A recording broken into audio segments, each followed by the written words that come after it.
পাইছো এটা big breaking news প্ৰেমে নামানে বয়সৰ সীমা প্ৰেমে নামানে জাতি ধৰ্ম প্ৰেম মাথো জানে প্ৰেমৰ ঠিকনা প্ৰেম মানে সাংঘাতিক প্ৰেম প্ৰেম পৰকীয়া প্ৰেম তাৰপিছত প্ৰেম দৌৰিলে পথৰলৈ এতিয়া আহিছো মূল ঘটনালৈ কলগেছে থানাৰ অন্তৰ্গত লাচাংগাগত শহীদ আলীৰ ঘৰত যোৱা 4 দিন ধৰি প্ৰেমিক প্ৰেমিকাই একেলগে পৰকীয়া সম্পৰ্ক স্থাপন কৰি আহিছে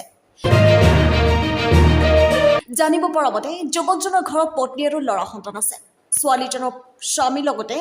এজন সন্তান আছে যুৱকজনৰ ঘৰৰ পৰিয়ালে যুৱকজনক বিচাৰি নাপাই চিন্তিত হৈ আছিল আজি গোপন সূত্ৰে খবৰ পাই কলগেছে আৰক্ষী বাহিনীৰ লগত লৈ আহি দুয়োজনক হাতেনাতে পায় যুৱকজনক কৰায়ত্ব কৰে যদিও ছোৱালীজনী দৌৰি পলাবলৈ সক্ষম হয় পিছে স্থানীয় ৰাইজে ছোৱালীজনীক কৰায়ত্ব কৰি আৰক্ষীক গতাই দিয়ে